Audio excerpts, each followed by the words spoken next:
everyone, I'm Melanie of Art Studio 320. Welcome or welcome back if you've been here before. And if you haven't subscribed yet, please take a moment to press that red button and don't forget to ring the bell if you want to be notified every time I post a new video. Today's video is about a coffee table. It's our coffee table that's been in our family room for a long time, and it needed an update. I updated it a couple years ago with some red chalk paint and some other layers of different colors, and I just want it to be fresh and clean now, something different, a little sleeker, and I think I've accomplished that. So stick around and see how that all turns out.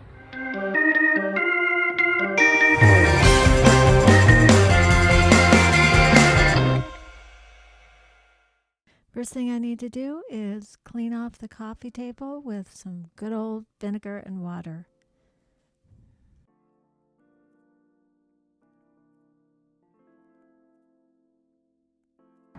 I'm noticing cracks. This crack right here, that's where the door goes, obviously.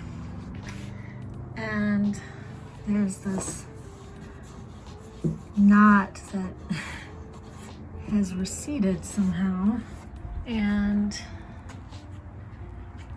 right here you can see a crack in the leg. I'm going to use the plastic wood X to repair the cracks in the coffee table and the receded knot on the top. It's always good to remember that most wood fillers shrink, so you want to put on more than you need so that it fills it in and doesn't shrink up to nothing. Here I'm putting it in a very awkward place, so I'm trying to scrape off as much as I can to make it easier to sand. And there was some wax on the coffee table, so I had to scrape that off. And now I'm going to use a 60 grit to start sanding. I started sanding as if I was just going to scuff it up a little bit because I thought I was going to paint the top, but I really wasn't sure, so I was going to wait on that. I discovered that at some point one of our dogs had chewed up the corners, so I had to repair that. As I was sanding, I started to see that the wood grain was coming through, and I knew it was pretty because I painted over the varnished wood, and I wasn't sure whether I was going to leave it raw or not, but the more I sanded, the more I wanted to. It was pretty. After I was done sanding, there was time to pay attention to the wood filler, sand it down, and repair or add to some wood filler on the spot where the dog chewed. It still needed a little bit more help. And that weird place I needed to sand, that was tough, but I got it done. Now it was time for the legs, and it just took time. I did the inside of the legs first and then the outside. Good morning, it's day 2 of my project. Sort of teetering between leaving the top raw or painting it. Very different looks. I really don't like to paint over beautiful wood. It's a piece that my husband Phil and I bought back when we were first married, and we just treasure this coffee table. It's seen some pretty tough times with the kids putting their Hot Wheels and their Legos and all that stuff on it. So anyway, stick around. I'm using my Bosch with a 60 grit sandpaper to sand. And the one thing I really like about that sander is that I can change the speeds, which was really helpful on this project because there were some sensitive spots I needed to go slow. I just wanted to show you something that can happen. I was sanding this and my Bosch came over and touched this, and I don't know if you can tell, but it really sanded it down. I just want to take a moment. I know you can't hear me, but look at this. There's a little lever down here. It comes up and then you can pull it down so you don't have to take it all the way off, because it's really a pain in the butt, especially if you have hair like this. And then when you're done chatting or doing whatever you're doing, breathing, whatever, and just put it back up. Take it down like this and see how it tightens. Snap. And it's secure again. Comes in handy. I'm going to try and fix this little piece. I started to round it out and it's already better. My 60 grit sandblaster is helping me round this flat area out. If you can remember that this is art. This is woodworking, which is art. And it's not perfection, it's the illusion of perfection.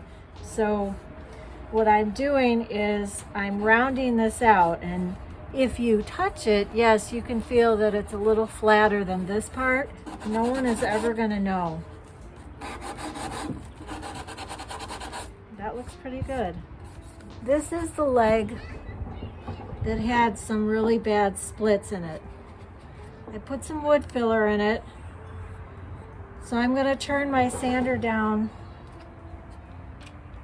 all the way and go slow. I don't want to pull that wood filler back out again.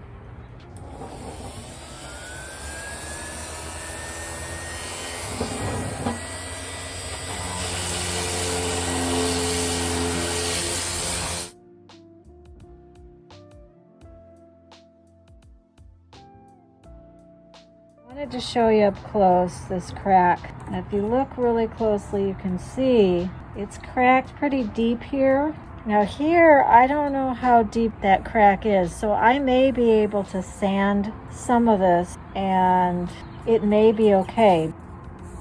We'll see what happens. I'm gonna sand it. We'll see if I can wear it down enough that you won't be able to see it. Old woodworking trick I learned on this old house is using wood glue and sawdust that you've just taken off of what you sanded. How perfect is that? I didn't need much, so I just mixed the two together right there on the crack. I'm going to sand it, but I think it's gonna work. Now up here, it doesn't look so great.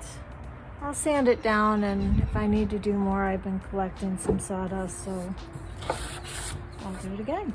One downside to making your own wood filler is that you usually can't stain it. But somehow I managed to get around that. Using a 240 grit on the top of the table to smooth it out real nice. I wanted nice clean lines on these legs, so I used painter's tape whenever I needed to. Now a quick wipe down with some Tack Cloth before I start to paint. I have my paint. Shackteau Interiors. I have sea glass here and sand. I'm going to mix them. I don't want it to be that dark, and this has a little bit of yellow in it, so I'm hoping I can lighten it up just to the color that I want. The instructions say measure about equal amounts of water to powder. So whatever your powder is, you mix equal amount of water to it. So I'm going to mix the powders together first. I saw that on Shackteau Interiors video and Instagram. Thanks guys. That was good advice. It says there's about 1.5 cups of powder in this bag. So this is the smaller bag. It makes about a pint. You mix equal parts powder to water, and then if you don't want that chippy look, you can add extra bond to it. So that ratio is 2 to 1. 2 parts milk paint to 1 part extra bond, okay? I'm gonna mix not quite a 1/4 cup. Because I was mixing colors, and for the sea glass I only used a part of a 1/4 cup and 1/8 of a cup of the sand color, and mixing those powders together, I made sure that I mixed the water in the same cups to get the 1-to-1 ratio. Once I had the powders measured into my container, I then mixed them together before I put any water in.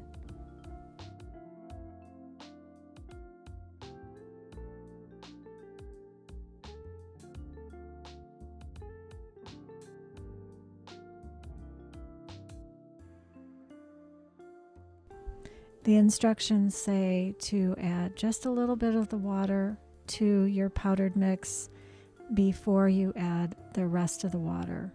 Then ideally you need to shake it up, but unfortunately the container I chose did not seal well. So my suggestion to you is use a mason jar with a screw-on lid, which is what I ended up using the second time around.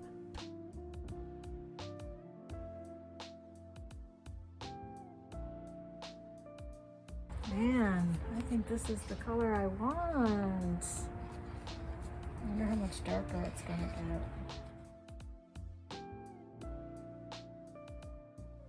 I ended up changing containers to one that sealed so that I could shake it up. And then it was time to add the bonding agent. The ratio for the bonding agent was 2-to-1, 2 parts milk paint to 1 part bonding agent. I had doubled the amount of paint that I originally mixed, so I needed a part of a 1/4 cup of bonding agent plus 1/8 of a cup of bonding agent.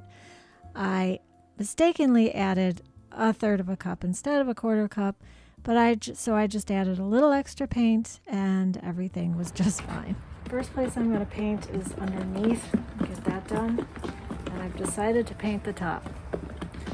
So I'm going to leave the legs. I'm going to paint this, and I'm going to sand the drawers. If you've never painted with milk paint before, I suggest you try something that you don't have to mix up. This paint was a little bit more temperamental. I think the color is beautiful. I like the paint, but I wouldn't recommend it if you haven't painted furniture before. I tried just a wash of paint on the top to show that wood grain, but the wood filler in that knot just wouldn't let me. Taking the hardware off of the drawers this time was a breeze. After 1 coat of paint on the top, I realized that there were other knots that weren't filled in, so I went ahead and filled them in. But as you can see, everything turned pink. The 220 grit for the wood filler on the top. It's a rare sighting to see my husband like that, so I kept it in. After sanding, I took my tack cloth again and wiped up all the dust before adding the second coat.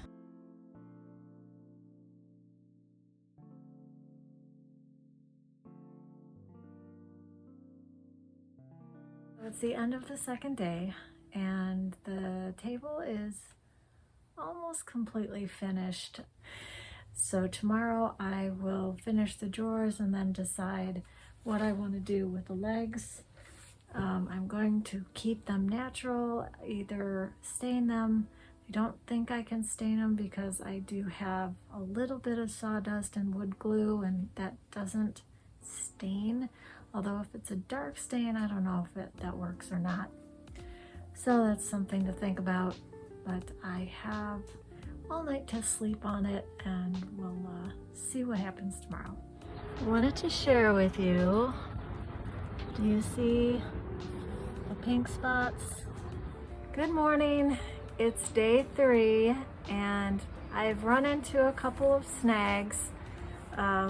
I showed you the video of the spots. The plastic wood I use is supposed to be pink, and then when it dries, it shows that it's dry by turning white. And when I put the paint on where the wood filler was, it turned pink again. And initially I wasn't that weirded out by it, although it hasn't done that before. I thought, well, maybe there's some kind of chemical reaction with the paint, but it'll dry. It's not. I mean, I have to say it's a little better than it was last night, so perhaps it's still wet under there. I may have to darken the color. I don't know that another coat is going to do it. I'll try. I don't have much of the paint left that I mixed up, so I'm gonna have to mix up more paint anyway. The legs, I think I'm going to polyurethane them. I want them to darken up a little bit. I like the contrast, but it feels like it's not enough of a contrast, so maybe if I darken the paint up a little bit, that will help. And today I have to finish the drawers. Shouldn't take me long. The drawers are very small. So that's all I have for you right now. So I'll talk to you in a little while. I put my brush in a Ziploc bag last night because there was so much paint on it. I put this in the fridge. I'm going to stir it up. And I think it'll be all right.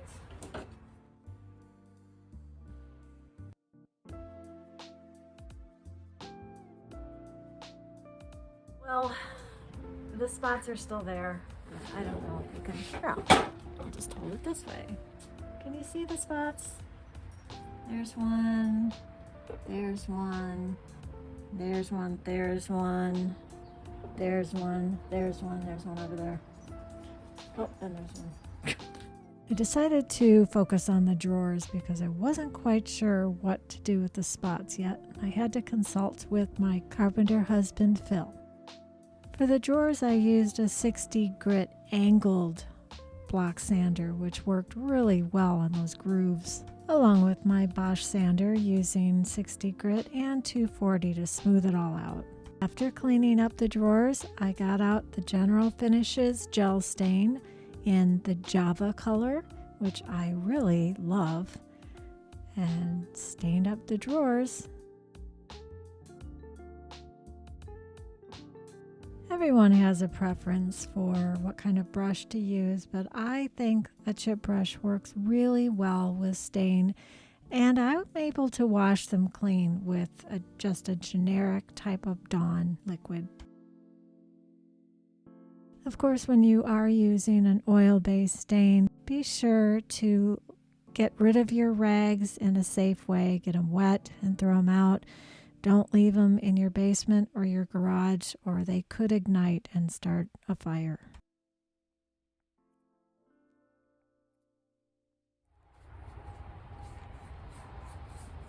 I already stained the leg before I realized that I wanted to tape off the painted area because I didn't want to get stain on it. Although it was the underside of the table, I still was trying to make it nice and clean and crisp. When I was all finished staining, I took my artist brush and just touched up some of the areas I missed. After consulting with my husband Phil, he suggested Sherwin-Williams multi-purpose primer and stain blocker. Turned out I didn't make enough paint the first time around. I would have if I hadn't run into all these problems, so I had to make some more.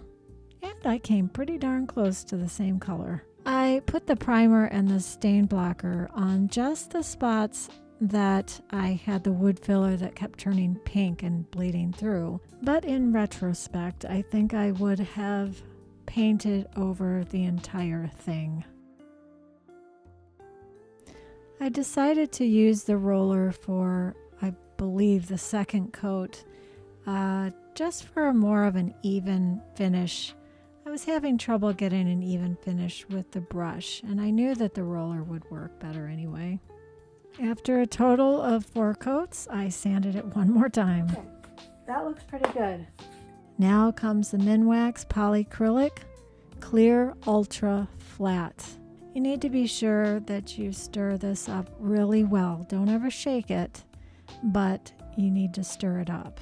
If you shake it, you'll have air bubbles and that will get stuck on your table. Just like when you're sanding, you want to go with a grain of the wood, and you want to be sure not to go over and over the same spot because it does dry pretty quick. And be careful not to put it on too thick. As I mentioned, Shackteau Interiors paint was temperamental and it did some weird stuff after I put the polyurethane on. So I am going to consult Shackteau Interiors and hopefully do a video about it. I ended up with 3 coats of poly and I used some steel wool to smooth it out a bit, but in the end, it still looks beautiful.